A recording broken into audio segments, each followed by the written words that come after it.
امام حسین علیہ السلام کی شہادت کے بعد خولی ملعون، جو کہ امام حسین علیہ السلام کے قاتلوں میں سے ایک قاتل ہے مولا کا، یہ ملعون سر مظلوم کربلا کو لے کر اپنے گھر میں آیا۔ اس کی ایک بیوی مومنہ اور محب اہل بیت علیہم السلام تھی، اور یہ جانتا تھا کہ میری بیوی ایک مومنہ اور محب اہل بیت ہے، لہذا اس ڈر سے کہ کہیں میری بیوی سر مظلوم کربلا کو دیکھ نہ لے، اس ملعون نے مولا حسین کے سر کو اپنے گھر کے تندور میں رکھ دیا۔ جب یہ گھر میں داخل ہوا اور اس نے تندور میں سر رکھا تو اس کی بیوی نے پوچھا کہ تم اتنے دنوں سے کہاں تھے؟ تو یہ ملعون جواب دیتا ہے کہ ایک باغی نے یزید کے خلاف بغاوت کی تھی اور اس سے جنگ کی تھی، ہم نے آج وہ جنگ فتح کر لی ہے، باغی مارا گیا اور ہم فارغ ہو کر گھر آ گئے ہیں۔ یہ سن کر زوجہ خولی خاموش ہو گئی۔ ملعون کو کھانا دیا، یہ کھانا کھا کر سو گیا۔ یہ مومنہ نماز شب کی پابند تھی۔ جب رات ہوئی اور یہ نماز شب کے لیے اٹھی تو دیکھا کہ گھر میں روشنی ہی روشنی ہے۔ ہر جگہ ادھر ادھر اس نے دیکھا تو اسے نظر آیا کہ تندور میں آگ جل رہی ہے۔ دل میں کہنے لگی میں نے تو تندور جلایا ہی نہیں تھا، پھر یہاں پر آگ کیسے آ گئی؟ ڈرتے ڈرتے تندور کی طرف بڑھی۔ جب قریب جا کر دیکھا تو تندور میں آگ نہیں تھی بلکہ بے تحاشا روشنی پھوٹ رہی تھی۔ جب جھانک کر تندور میں دیکھا تو خاک و خون آلود سر تندور میں رکھا ہوا تھا۔ پیچھے ہٹی تاکہ خولی سے پوچھے کہ اتنے میں 4 مستورات گھر میں داخل ہوئیں۔ ایک نے بڑھ کر سر کو تندور سے اٹھایا۔ زوجہ خولی نے ساتھ والی خواتین میں سے ایک سے پوچھا کہ یہ خواتین کون ہیں؟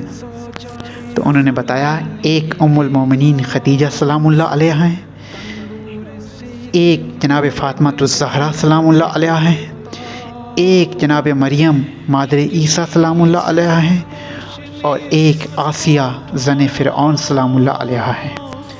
جس نے سر کو تندور سے اٹھایا ہے وہی دختر رسول خدا اور اس شہید کی والدہ جناب فاطمہ الزہرا سلام اللہ علیہا ہے۔ بی بی نے سر کو اٹھایا، سینے سے لگایا، بوسے لیے، پھر تمام بیبیوں نے باری باری سر کو اپنے ہاتھوں کو لے کر سینے سے لگایا اور بوسے لیے، نوحہ بکا شروع کیا۔ کافی دیر تک یہ سلسلہ جاری رہا۔ کافی دیر تک رونے اور گریہ بکا کرنے کے بعد وہ مستورات غائب ہو گئیں۔ زوجہ خولی کہتی ہے میں اٹھی، سر کو تندور سے نکالا، اس سے مشک و زعفران سے غسل دیا، داڑھی کے بالوں میں کنگھی کی، پاکیزہ جگہ پر رکھ کر یہ زوجہ خولی کے قریب آئی، اسے جگایا اور کہا اے ملعون، تو کہہ رہا تھا کہ کسی باغی کا سر ہے، ظالم تو نے مجھے بتایا کیوں نہیں کہ یہ تو فرزند رسول و زہرا کا سر ہے؟ ذرا اٹھ کے دیکھ تو صحیح، پورے گھر میں زلزلہ آیا ہوا ہے، ملائکہ جماعت در جماعت آسمان سے اتر رہے ہیں، آدم سے خاتم الانبیاء صلی اللہ علیہ وآلہ وسلم تک آ رہے ہیں اور تجھ پر لعنت کر رہے ہیں۔ آج کے بعد میں تجھ سے بری ہوں، تیرا میرا کوئی رشتہ نہیں، مجھے طلاق لینے کی بھی ضرورت نہیں کیونکہ تو اسلام چھوڑ چکا ہے اور کسی غیر مسلم سے میں نکاح میں نہیں رہ سکتی۔ پھر یہ مومنہ چادر لینے کی خاطر اٹھی۔ خولی نے پوچھا کہاں جاتی ہو؟ اس مومنہ نے کوئی جواب نہ دیا، چادر لی اور باہر نکلنے لگی تو خولی نے کہا دیکھو چھوٹے چھوٹے بچے ہیں، انہیں چھوڑ کے کہاں جاؤ گی؟